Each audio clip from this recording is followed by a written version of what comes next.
Saudações! Esta reflexão sobre a profecia e a vocação considera o assunto do discípulo reconhecer a sua chamada em Jesus e como esta se traduz na sua vivência como arauto que anuncia os caminhos de Deus. Junto com esta consideração está o valor de incluir a palavra de Deus como palavra profética para todos nós. A palavra profética, no contexto desta reflexão, é o testemunho bíblico que o discípulo afirma acerca do que Deus já fez, está a fazer ou irá fazer no futuro. Este mesmo testemunho, alicerçado nas Escrituras, afirma ao ser humano qual a vontade divina para a sua vida no presente e também no futuro. Este testemunho profético inspira as pessoas a terem ousadia para chegarem-se junto de Deus. O facto do ser humano ter pecado diante de Deus não o separa do amor de Deus. Mas o que pode ser causa de separação é a pessoa rejeitar a oferta da salvação em Jesus e que inclui todo o benefício prometido por Deus ao ser humano. O subtópico desta série, a profecia e a vocação, é: ser espiritual é uma decisão pessoal. Neste vídeo, damos continuidade à segunda parte deste assunto. Na primeira parte, analisamos o princípio que pessoas espirituais são formadas mediante a sua comunhão com o Espírito Santo e pela sua assimilação do ensino da Palavra de Deus. Nesta segunda parte, iremos considerar um exemplo do que é o ministério profético do espiritual. Quero aproveitar e clicar na palavra subscribe por baixo deste vídeo para receber a notificação logo que eu coloque mais reflexões no YouTube.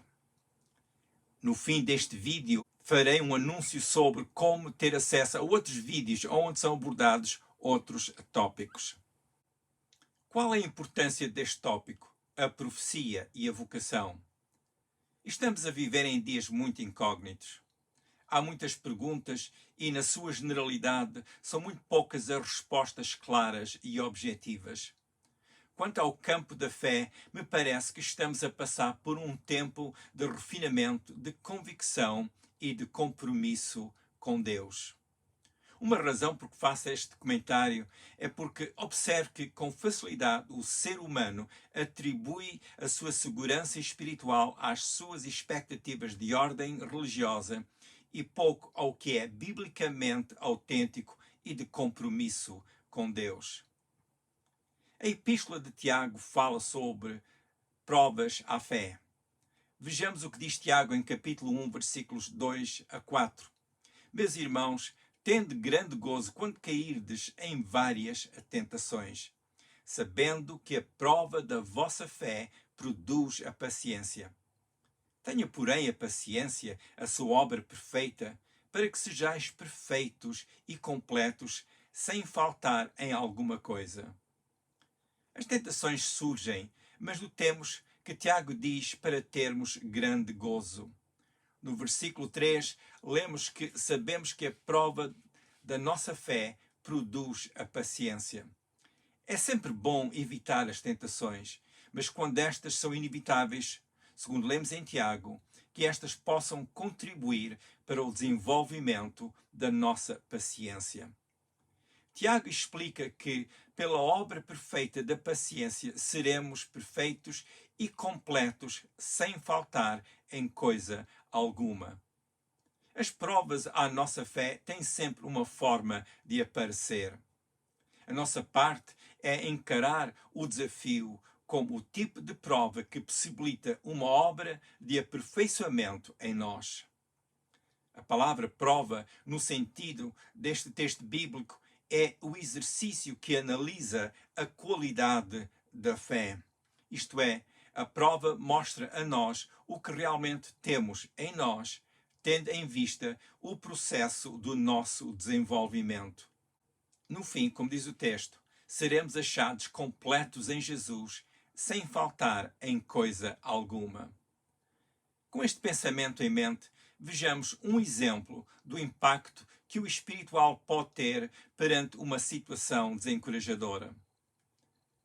Em Gálatas, capítulo 6, versículo 1, lemos o seguinte conselho do apóstolo Paulo: Irmãos, se algum homem chegar a ser surpreendido em alguma ofensa, vós que sois espirituais, encaminhai o tal com espírito de mansidão, olhando por ti mesmo, para que não sejas também tentado. O assunto que Paulo levanta neste texto é como ajudar a pessoa que caiu em algo que é impróprio para o discípulo de Jesus. Qual a atenção que Paulo dá aqui à pessoa que encaminha aquele que caiu? A qualificação do que ajuda, segundo o apóstolo Paulo, é que seja espiritual. A palavra espiritual é um adjetivo, por isso descreve a qualidade da pessoa que ajuda aquele que está em necessidade.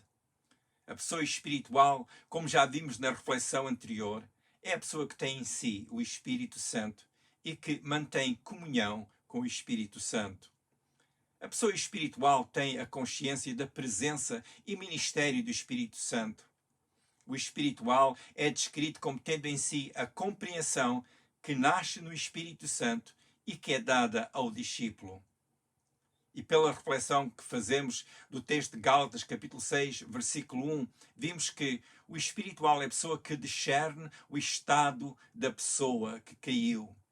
O espiritual é a pessoa que discerne a natureza do equívoco em que a pessoa em necessidade se encontra.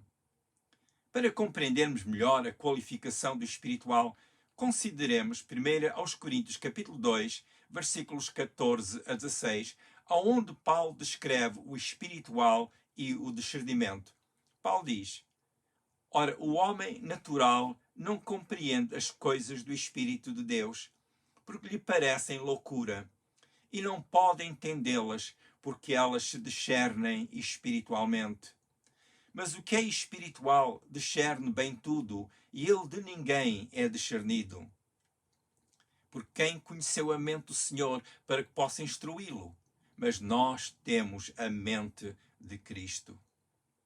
No contexto do desenvolvimento espiritual do cristão, este discernimento que Paulo comenta surge mediante o alimento espiritual que a pessoa recebe, como já vimos na reflexão anterior, quando lemos 1 Coríntios capítulo 3, versículos 1 a 3, e enquanto vai aumentando na qualidade do seu relacionamento com o Espírito Santo. O entendimento quanto às coisas do Espírito e que o espiritual tem nasceu como fruto da sua meditação na sabedoria de Deus, como Paulo referiu em 1 Coríntios capítulo 2, versículo 7. Este conhecimento também é acompanhado com a sabedoria que nasceu mediante a comunhão do discípulo com o Espírito Santo, que lhe ensinou e inspirou com palavras de sabedoria. Como Paulo referiu em 1 Coríntios capítulo 2, versículos 10, 12 e 13. Sugiro aqui a leitura de 1 Coríntios capítulo 2, onde Paulo comenta sobre a revelação que o Espírito Santo dá.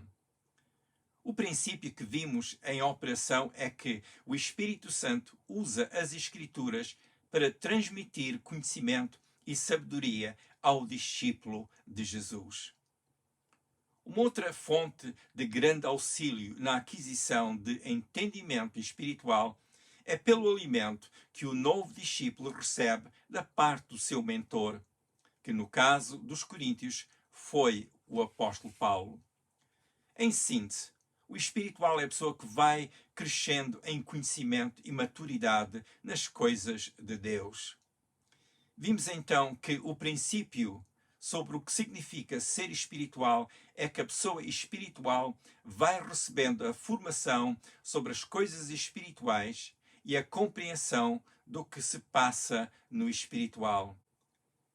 Esta formação é como um agente de transformação que capacita o discípulo a refletir a glória do Senhor, como nos diz 2 Coríntios capítulo 3, versículos 17 e 18. Ora, o Senhor é Espírito, e onde está o Espírito do Senhor, aí há liberdade. Mas todos nós, com cara descoberta, refletindo como um espelho a glória do Senhor, somos transformados de glória em glória na mesma imagem como pelo Espírito do Senhor. O espiritual tem consciência da presença do Espírito Santo em si e tem comunhão com o Espírito Santo. O espiritual é a pessoa que continua em formação na base da palavra de Deus. O espiritual compreende qual o alvo do Espírito Santo para com o irmão ou a irmã que está em necessidade. O espiritual é a pessoa que pode ajudar ao que terá caído. Em Gálatas capítulo 6, versículo 1, Paulo diz que o espiritual, tendo um espírito de mansidão, encaminha ao errante. A palavra mansidão, no seu sentido bíblico, é ser pessoa dócil e gentil, mas forte no seu interior. Esta é a capacidade de a pessoa ser um auxílio, sem aumentar o fardo do necessitado. O manso vê a necessidade das pessoas e mantém uma atitude mansa enquanto, com força interior, não se deixa levar pela tentação em que o necessitado caiu. O manso, tendo a característica do que é espiritual, ajuda procurando suavizar a dor do errante enquanto encaminha para a realização do plano de Deus na sua vida. A pessoa que ajuda é espiritual e é a pessoa que reconhece a necessidade de cuidar do seu próprio espírito. Paulo diz que o espiritual deve ter um espírito de mansidão no seu trato para com o necessitado, isto é, tendo em si as características imprimidas pelo Espírito Santo, o espiritual passa a ser um instrumento de auxílio adequado para o necessitado. Paulo faz questão de ligar o estado de espiritual com o espírito de mansidão. Este aspecto faz do ministério do espiritual, para com o que tiver caído, um ministério tipo profético dedicado ao auxílio de outros. Comparemos com o que Paulo diz mais adiante em Gálatas capítulo 6, versículo 8. Porque o que semeia na sua carne, da carne ceifará a corrupção, mas o que semeia no Espírito, do Espírito ceifará a vida eterna. O que cai num erro poderá ter tido um momento ou fase de pensamento e conduta carnal. O resultado, como diz o texto em Gálatas 6:8, a pessoa ceifa a corrupção. Mas o que ministra sendo espiritual, essa pessoa está a semear no Espírito e por isso também ceifará a vida eterna. Eu creio que tanto o que ministra como o que aceita o auxílio espiritual, ambos ceifarão a vida eterna. Posso compreender aqui a importância do profético ligado à vocação do que está a servir. Lembremos que ser profético é ser pessoa que passa a outros o conselho da palavra de Deus, que é viva e eficaz, como nos diz Hebreus 4:12. Porque a palavra de Deus é viva e eficaz e mais penetrante do que qualquer espada de dois gumes e penetra até a divisão da alma e do espírito e das juntas e medulas e é apta para discernir os pensamentos e intenções do coração. Ser profético no contexto desta reflexão é o discípulo ser inspirado pela palavra de Deus e por ela partilhar o caminho de Deus a outras pessoas. Lembremos que a palavra de Deus é viva e eficaz, é uma palavra poderosa e esta palavra é profética. O alvo do ministério espiritual é ser o tipo de ministério que auxilia outras pessoas, que encoraja outras pessoas a virem a Jesus e aprender dele, que é manso e humilde, como nos diz Mateus capítulo 11, versículos 28 a 30.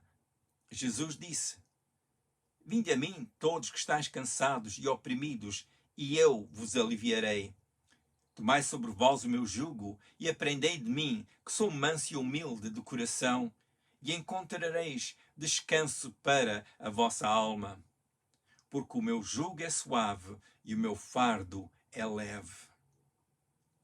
É tempo de refletir. O Senhor Jesus fez uma obra tão completa e pela qual o ser humano tem a oportunidade de ser restaurado no propósito da sua vida. Esta obra foi a morte redentora de Jesus na cruz do Calvário. Por esta redenção, foi dada ao ser humano a oportunidade de sair do caminho da condenação por causa do pecado e entrar no caminho da vida em Jesus. Notemos que a redenção efetuada por Jesus foi perfeita em todo o seu sentido. Resta agora ao pecador receber a oportunidade que lhe é dada com fé em Jesus e entrar neste caminho. Como fazer? No seu coração, olhe para a cruz, onde Jesus morreu pelos pecados do mundo. Creia que Jesus morreu para o salvar. Diga a Jesus: Senhor Jesus, Tu és o Filho de Deus, que morreu pelos meus pecados na cruz. Eu aceito Jesus agora como meu Senhor e meu Salvador. Senhor Jesus, faz em minha vida a obra de restauração que eu necessito. Obrigado pela tua misericórdia. Se disse estas palavras acreditando em Jesus e no que Jesus realmente fez por si na cruz, acredite que, segundo a Bíblia, você está salvo. Esta salvação é a oferta de Deus e não é algo que fizemos por nós próprios. Creia na palavra de Deus e faça questão de ler a Bíblia regularmente. Lembre-se que, para realizar a sua vocação e no seu aspecto profético, é bom crescer na sua comunhão com Deus e no conhecimento da palavra de Deus. E assim será um discípulo que realmente é um porta-voz de Jesus neste mundo que atualmente enfrenta tanta incerteza e a ansiedade parece ser o espírito mais motivador nesta ocasião. Atentarmos para o Espírito Santo é melhor, e sermos portadores da palavra de Deus com auxílio do Espírito Santo, temos algo tão importante a fazer neste mundo. Tome esta decisão para Jesus e queira ser um discípulo sério de Jesus.